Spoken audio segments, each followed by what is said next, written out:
How's it hanging, guys? I'm Aaron from PhoneDog.com, and Sprint has quite the Android lineup. They started with the Evo 4G, moved on to the Epic 4G, and now the Evo 3D, but they're getting another high-end Android phone. The Motorola PHOTON 4G just came out, and it's available now for $199.99. Now this bad boy goes up against the Evo 3D. Heck, it goes up against the old Evo 4G, and it goes up against the Epic 4G as well, and the Evo Shift 4G. So a lot of 4G options on Sprint, but this is a bad boy. It's got a 1 GHz dual-core NVIDIA Tegra 2 processor, 8 megapixel camera, front-facing camera, and Android 2.3. So out of the box, it's ready to rock and roll on the nation's third largest wireless carrier. Is this the device for you, or should you go with the Evo 3D? Well, you're going to want to check out our dogfight, which is coming up right after I shoot this video, but be sure to check the review, which starts right now as well. First, special thanks to our buds over at Best Buy. There are boys. They hook us up with a lot of phones. And I shouldn't say boys. There are boys and girls, and they hook us up with phones for use in our One Paw Bandit game. So when you go into Best Buy Mobile, you'll walk out working. They'll help you set up your email, your web, your contacts, all that good stuff. Something else, because I put up a fourth finger, but something else that'll help you walk out working. Best Buy Mobile. Enough of that. Let's get into it. Full review.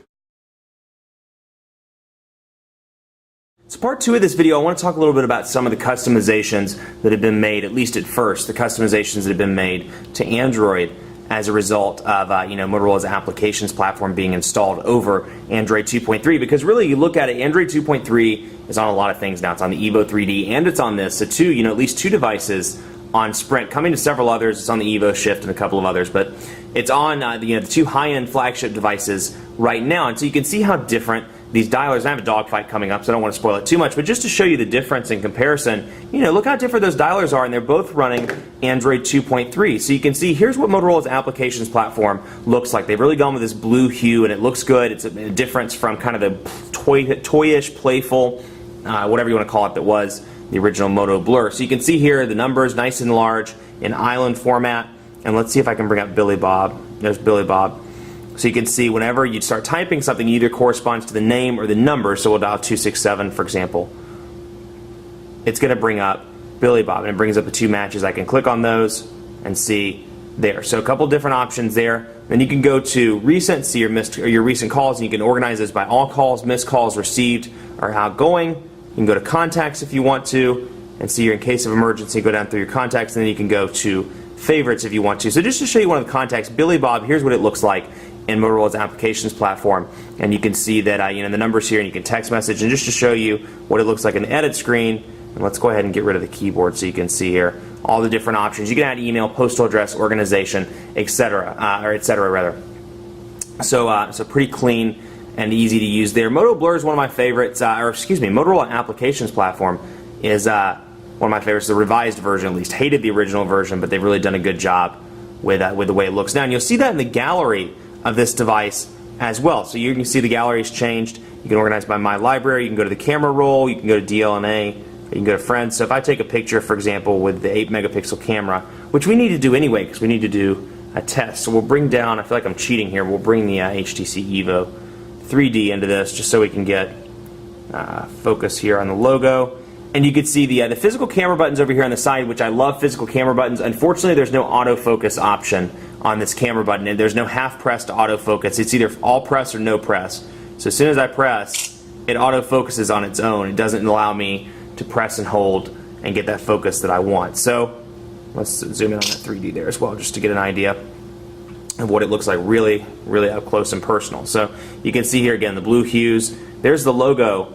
But like I said, you have to, the only way you can do it if you want to activate it yourself and use your fingers, you can press and hold here and it'll allow you to focus. But by using the button, as soon as you press it, it automatically takes the picture. So 8 megapixel camera here, it's not the best in the world. It's no match to the iPhone 4, no match to the MyTouch 4G Slide, some of the other awesome cameras, the N8 by Nokia, any of those devices. But it's a decent camera, if you have the lighting's well, you're outside, sunshine shining down, it's a decent camera and it's going to do okay. Low lit situations, or if you wanted to replace your point and shoot, this is not your device. So, but the gallery, just to show you and go back to that so you can see now we took some pictures. They should show up right here in my library, and then I can go down here and see, of course I can group by certain things. And then here's the video, 720p video I shot a couple of days ago and put on YouTube so you can see what it looks like with playback on the device. PhoneDog.com, and I'm testing the 720p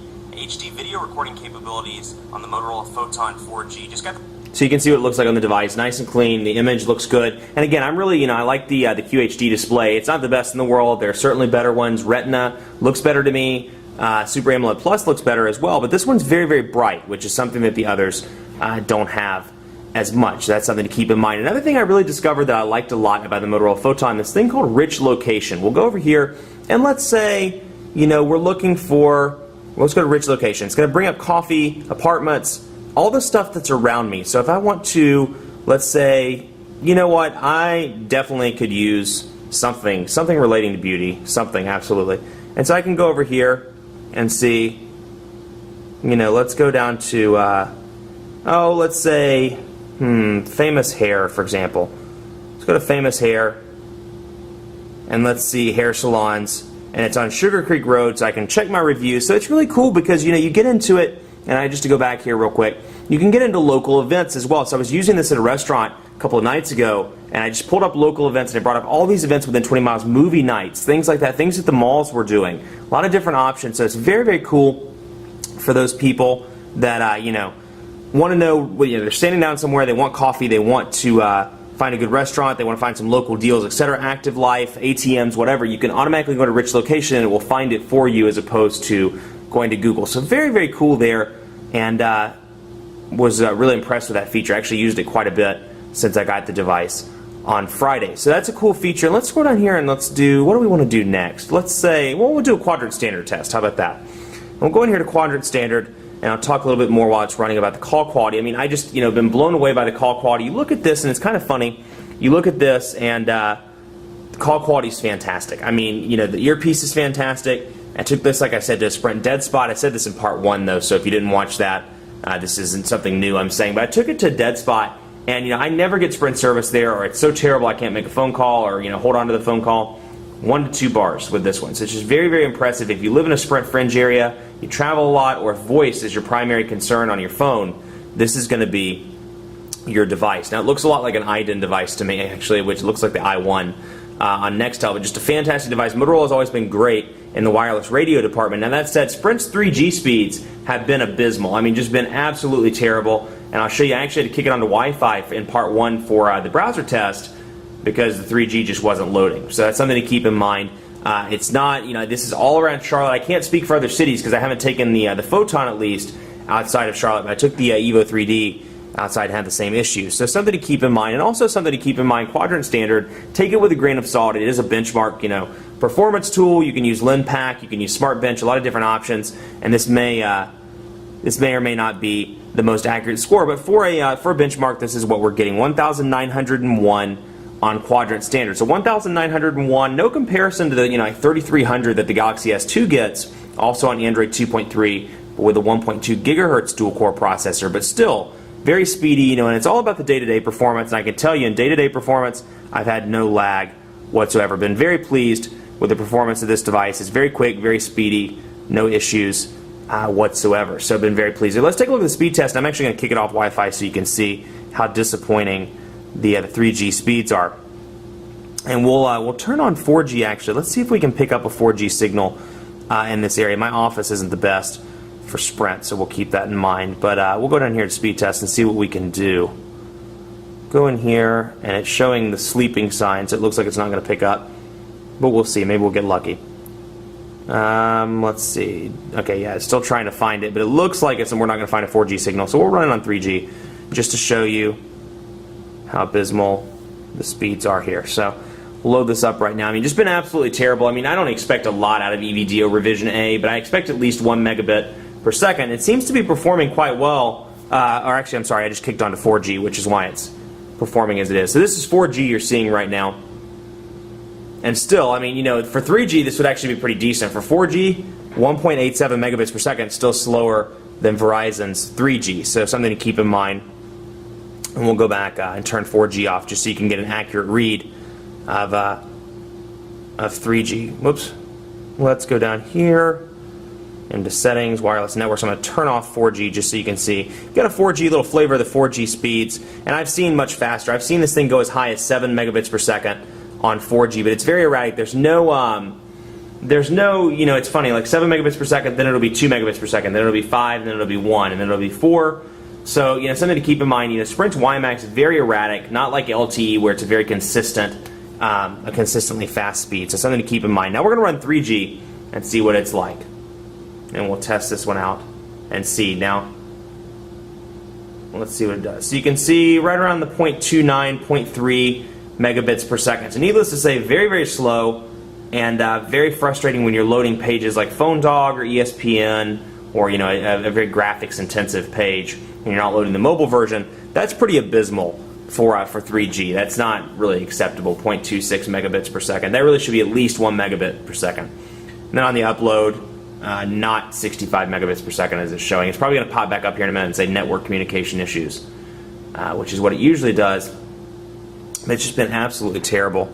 And so that's something Sprint really needs to work on. It can't speak outside of Charlotte, but the Evo 3D took it outside of Charlotte to a couple of different cities, to New York and to Atlanta, and had the same issues as Charlotte's having. So it seems like it's a nationwide thing. If you're not having the issue, let me know.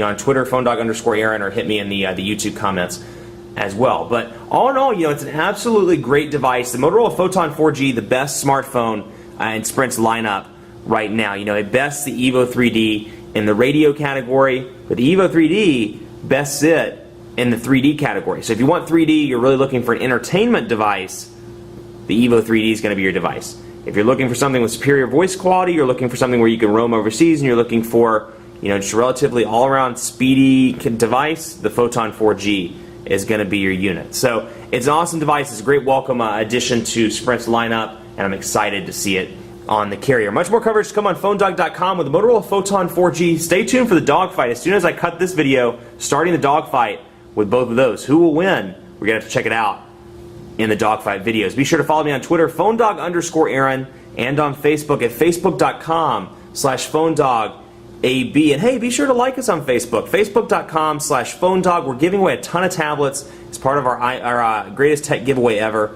Be sure to check that out, Facebook.com/PhoneDog. Thanks so much for watching. I'm going to kick out the kickstand and put my alarm clock out here so you can see what it does. Pretty cool, huh?